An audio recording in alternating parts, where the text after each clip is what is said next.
Todd, how does a regulated industry, in your case, you're in banking, but there's tons of regulated industries out there.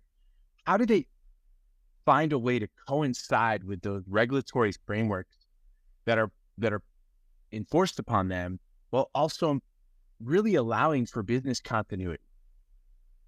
Well, I think the benefit is that most industries have either a trade association or a industry group of support, and we're talking to each other, and we're talking with the federal agencies.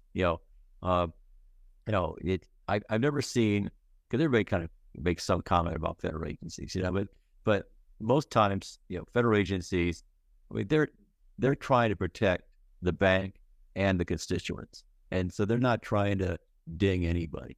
And so when you're looking at the regulations, uh, they're there because somebody lost money somewhere somehow, and that's really when you're looking at and being audited. When auditors come in, there's been an event somewhere that's created an exposure that needs to get addressed, and whether it be state organizations, uh, local jurisdictions, organizations, or national organizations.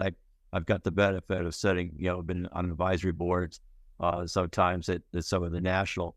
I was on the advisory board when PPP was done, and so so I have a good sense of how those things sometimes go about, and the as you know, I sit on one of the advisory boards of the regional Fed. So it's when you're looking at those kind of situations, it's because somebody has left a door open, and there's something, and it may not be intentional. It may be, as you know, it could be a software provider has left a door open.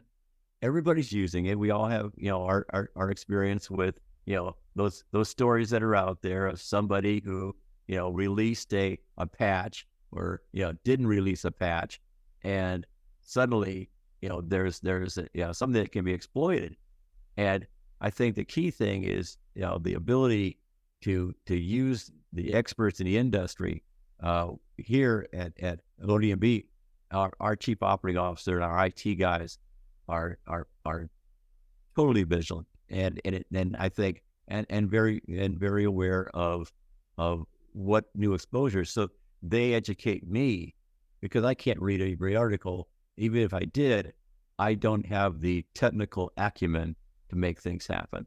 I've got to rely on their vigilance and their acumen, and I think that is the thing that keeps us all safe. I think the people kind of differentiate the private from the public, but really it's one and the same. There isn't a public risk and a private risk.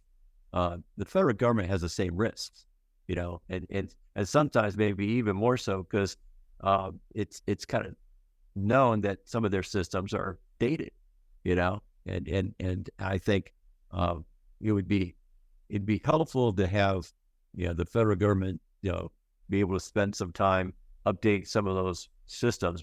It's going to be rough, because some of those systems go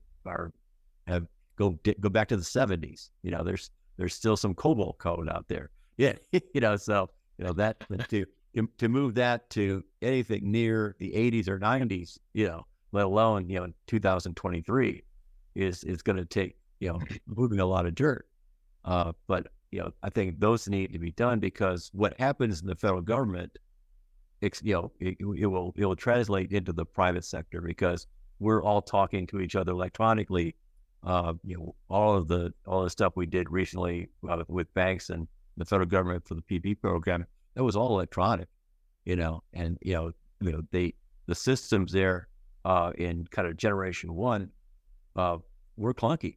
It got better, later in phase one, much better in phase two. But when it first came out, a lot of delays, a lot of latency, a lot of crashing, and that was from somebody who wants to take care of my clients, it was painful, but it got better. It got better. It got better.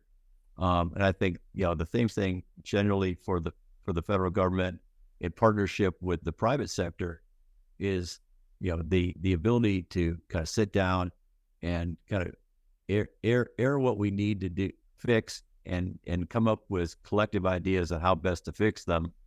Because regulations for the sake of regulations, that doesn't help anything, and excuses for the sake of excuses doesn't help anything.